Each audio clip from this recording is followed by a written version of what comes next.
Samahan nyo kami maglibot sa Sagada. Puntahan ang mga traditional spots na well-preserved at mamamangha ka sa sobrang ganda. At baybayin ang mga malabangi na kalsada papunta rito. Grabe guys oh. May village dun sa baba oh.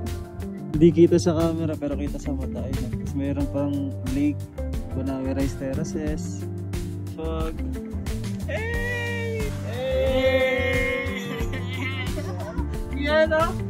7,400 feet. Panibagong adventure na naman to na kung saan susukatin ng napakalamig na panahon ng Sagada yung aming mga kakayanan sa pagmumotor. Nasemplang kami dito. Ayun o, kinain o. Tsaka ito yan, gas. Ito yung tent ko, wasak. Helmet check. Kaya samahan nyo kami sa aming biyahe mula Marikina hanggang Sagada.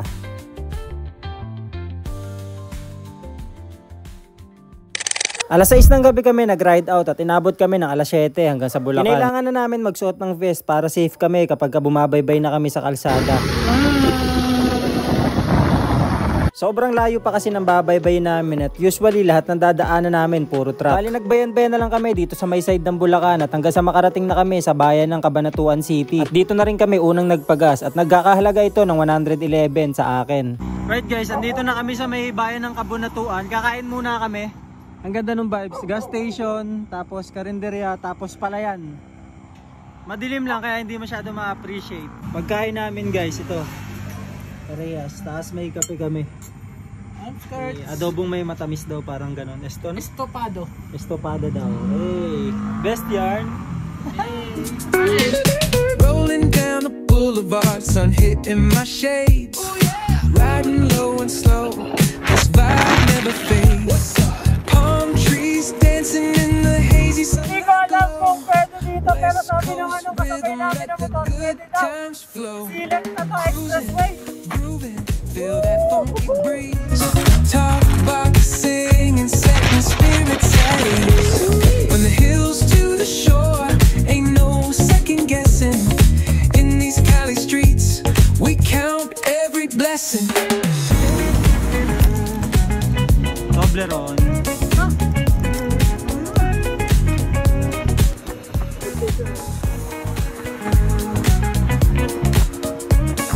Nagpagasolina muna kami paglagpas namin ng La Union Arc at umabot tayo ng 140 pesos. Ito yung pangalawang gasolina natin.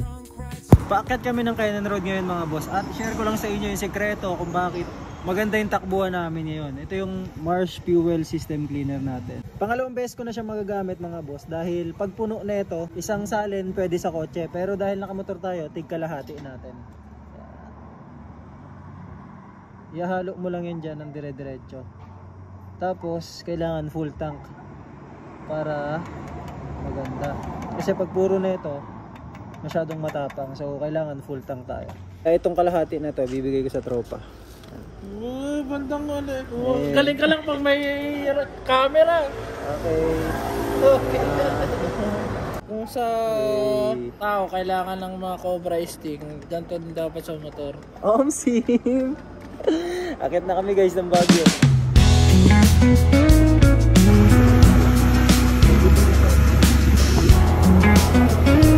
Woo!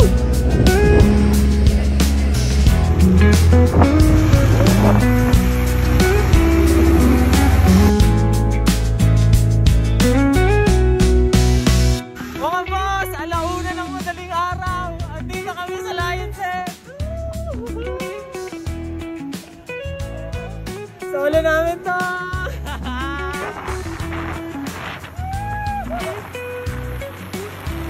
Solo boy!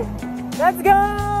Dahil nga sa pasagada yung ruta namin ay unti-unti na naming iniwan yung magandang tanawin dito sa may Baguio. Mas lalo kaming kinakabahan na may halong excitement dahil bukod sa first time namin to ay nakikita na namin na sobrang kapal ng hamog at pataas pa kami ng pataas. Dahil doon yung klima dito ay mas lumalamig pa ng doble kumpara sa Baguio. Guys, out of nowhere kailangan naming huminto dahil sobrang lamig. Paakyat na kami ng Sagada, nasa Benguet Road kami. Walang gloves.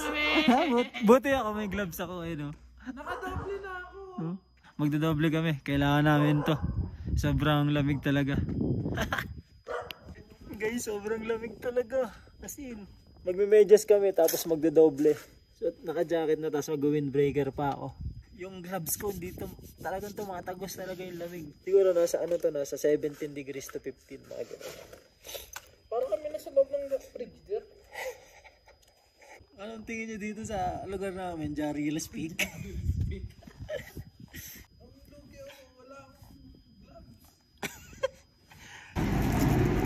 Ngayon ko palang binuksan guys yung windbreaker natin galing Inspi. Ilang minuto pa lang kami nakatambay dito dahil sa pagpapalit namin. No, nagmo-moist na agad. Tapos papagasal kami guys, tapos kasi yung ruta namin dire-diretso pa yan eh, no? Kung mapapansin nyo, bituka na, nasa 119 kilometers pa kami. Kung nasa highway to, madali lang to bakbakin eh. Eh pasigzag-zigzag to, yung takbo namin nasa ano lang, nasa 20, 30, ganun. Swerte ko mag-60 pero napakalabo kasi yung kalsada dito sobrang dulas, puro lupa, tapos may tubig na biglaan. Ayun guys, tingnan nyo, umuusok ko yung ibabaw ng truck. Ayun. Kim, di mo umuusok yung ibabaw ng truck. Dito na rin kami nagpagas dahil nga sa lahat ng nadaanan namin na gas station ay sarado at ito na lang yung bukod tangi na bukas. Malayo na yung nabiyahe namin nang maisipan namin magpahinga dahil sobrang dilim talaga ng paligid, tapos pabago-bago pa yung panahon. Kaya nung nakakita kami ng waiting shed na parang safe naman, dito na kami nagpahinga saglit. So ngayon umuulan na nga. Ito lang kami. Pero ito, helmet, hammock, table. Kalamig. Ilang degrees? Sa 12, 13. Ang lamig. Tumuloy na kami sa biyahe at kung kailan kami nakapagpahinga ng aming mga katawan, doon pa may nangyaring hindi maganda. Nadisgrasya kaming dalawa nang hindi namin alam kung ano yung dahilan. Pero imbis na malungkot, mas in-enjoy na lang namin yung moment dahil panibagong alaala na hindi na naman makakalimutan. Nasemplang kami dito. Dalawa kami. Dito sa part na to malumot kasi. Sobrang. Siguro dahil nga sa condition ng weather dito sa Sagada, may mga agos na sobrang lumot talaga. Straight lang kami, tapos nung pagtaob niya, sumunod na rin ako para sabay-sabayan na sabay kami, sabay. Ngayon, pumunta muna kami sa maliwanag na part para makita yung mga bagay-bagay, mga damage. Ayun no, kinain no. Sa akin, kad-kad yung pairings ko eh. Yan sa akin, ito. Yan. Tapos ito tabing eh, gas-gas. Tsaka ito, yan. Gas-gas. Ang mahalaga, buhay naman kami. All goods pa rin naman. Buhay eh, ano ito yung tent ko, wasak. Aray ko, yung top box. Helmet! Helmet check! Ayan, for sure yan, meron umano yung ulo ko eh. Bumaldog ako eh. Pero mabagal lang kami, nasa 30-40, hindi naman takbo. Tapos ano lang, malumot lang talaga. Bumiyahe na lang kami ng diretso hanggang sa makarating kami dito sa may arko ng Mountain Province. At habang mas lumiliwanag, nakikita namin na napakaganda pala sana nung dinadaanan namin. Kaso madilim pa nung binabaybay namin. Marami na rin sana pala kaming nakita mga rice terraces nung gabing yun. Ngunit sa tuluyang pagsikat ng araw, mas nakita namin kung gaano kaganda ang Mountain Province. Under the boughs where the shadows play, the wind hums songs at the break of day, whispering pines, secrets untold, carrying tales only the forest holds. Night spills the velvet dark, etching patterns, leaving Dito. Huwag mo papitang! Ang sakit! 1, 2, 3. Ay, nakayakang sakit! Pero guys, ang ganda, tignan nyo yun. May taniman na napakaganda. Aling kami doon, binibay namin lahat yan, ang bundok. Maganon. Iba yung ruta na daanan namin, hindi doon sa may daanan ng mga bus. Medyo, ito kasi yung na-search namin, kaya wala, ito yung ginawa namin. Tapos kanina pala, nasemplang kami. Sobrang bagal namin, sadyang malumot nga talaga yung kalsada. Ito yung damage. Ito sa kanya, puro gas-gas, tapos yan. Tapos bumuka to, ayan. Bumuka yan, ayun o. Tsaka ito, bumuka rin. Tapos dito, ito napunot. Tapos sinalo na ito yan. Pero sa akin, onti lang. Buti na lang sinalo din ng box natin yan. Ito, tapos itong sumulo. Naipit siya dito kaya gasgas siya. Tapos ito. Yan. Pero sa pairings, walang gasgas yung sa atin. Ha, hingal. Malayo pa kami, mga nasa ano pa kami, 32 kilometers bago magsagada. Kung iisipin, yung 32 kilometers ay malapit na lang. Pero kapag ka binabaybay mo na yung zigzag, matagal pa talaga. Wala naman kaming choice kundi tiyagain na lang to dahil okay din naman yung view na dinadaanan namin. Pati yung klima, malamig. Saktong-sakto kapag ka nagbumotor ka, hindi ka maiinip. Joke lang, nakakainip. Guys, nakakabusog yung view. Ay no? Grabe. Parang Lord Jam, I love you. Hey! Yung pang-apat naming gasolina ay sasagada na at umabot ito ng 140 pesos. Yung buong pagod namin sa biyahe ay parang nawala lahat nung nakita na namin na nasa sagada na kami. Dahil early bird din pala kami na nagbukas ng tourism office.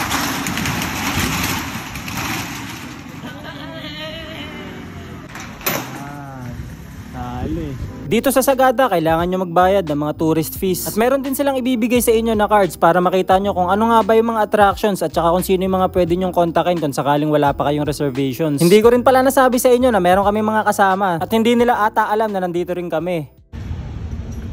Ano na kayo, ha? Ano na? Ano na kayo? Ano ko ito yung motor ni Melvin? Bakit nga?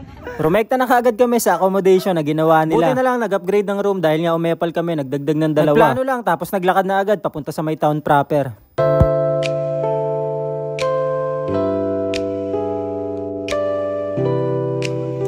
Meron naman tok-tok na masasakyan papunta sa may town proper. But we decided na maglakad na lang para ma-explore yung mismong town proper.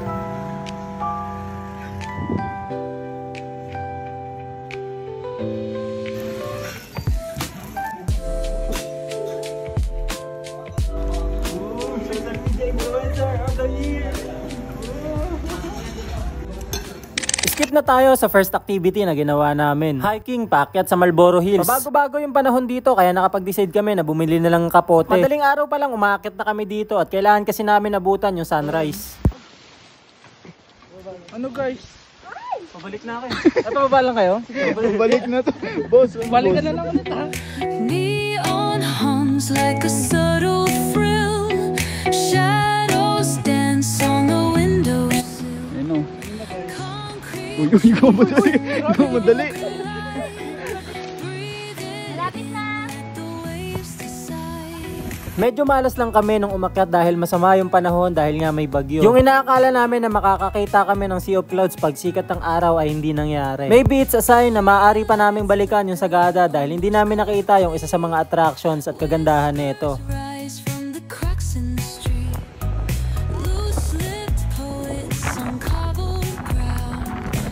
Hindi man namin nakita yung gusto naming makita pero masaya pa rin kami na nakaakyat kami sa lugar na to. O, nangangaliwa yan. Mas maganda sa mga pine needles yung taba. Ano ko, vlogger? Yeah, vlogger. Vlogger. Vlogger yan po yan si Nels Motovlog. Yan yun sa TikTok na bebesad niya. Kinuha nga yung video ko nun eh. Oo nga eh, di ba bawal yun? Kasi hindi ka naglalagay. Pero ang daming views na yun. 3M yun yung sa kanya. Yung sumunod naman namin na pinuntahan pagkatapos namin mag-hiking is itong simbahan na to. Napakaganda ng history nito pero kung gusto nyong malaman yun, syempre punta na lang kayo sa Sagada para ma-explain maigi ng inyong mga tour guide. Dito na rin yung daan papunta sa may modern cemetery nila which is napakaganda talaga kapag ka November 1 dahil meron silang tinatawag na panag-apoy. Na para bang sila ay nagbo-bonfire sa may tapat ng lapida ng kanilang mga mahal sa buhay. Kung kanina hindi namin nadatnan yung Sea of Clouds sa may Marlboro Hills. Baka isa rin to sa sign na kailangan namin puntahan yung panag-apoy sa November 1. Anyways, isang set na ata yung in-avail namin dito na tour at sumama lang kami ng sumama. Bali yung una yung sa may simbahan niya, tapos yung cemetery, tapos itong Eco Valley na may magandang view. Dito talaga ako pinaka namangha nung nakita ko na yung mga hanging coffin sa malayo pa lang. Dito na rin ako masyadong na-excite talaga, hindi lang masyadong halata. So patong-patong yung mga kabaong, tapos hanggang sa abot ng liwanag din. Yun nga lang, nag-fade na siya kaya kasing kulay na ng bato. Anyway, sample lang yan ng Real Cave. On the way din, may iba pa tayong makikita. Older ang nasa Real Cave bago yung hanging natin.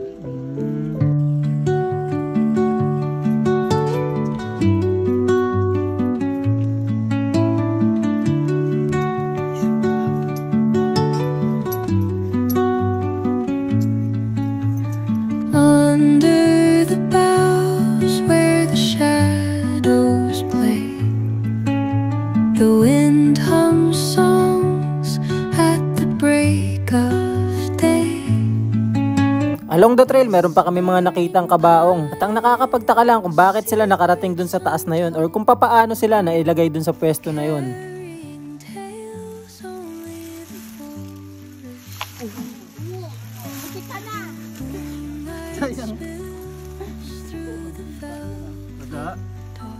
Nakakamangha nga lang na kapag tag-ulan daw, itong kuweba na to ay napupuno ng tubig. Ito yung nagsisilbi nilang flood control. At dito dumediretso lahat ng tubig na nanggagaling doon sa mismong town proper. Mas maganda man sa kabila na lang. After nyo mag-trail dito sa medyo nakakapagod dahil nga basa yung daan, meron kayong makikita na coffee shop at ang nakakatuwa dito mga boss ay meron siyang sariling coffee farm. Nakakamangha yung itsura ng coffee shop na to at ngayon lang talaga ako halos nakakita ng ganitong style na kapihan. Nakalimutan ko yung tawag sa coffee shop na to basta dito siya sa may Paitokan Trail. At ang kwento pa sa amin ni tatay, hindi niya daw nilalabas yung kanyang mga coffees or binibenta sa town proper. Anyway, siya lang naman yung nag-iisang coffee shop dito kaya must visit talaga.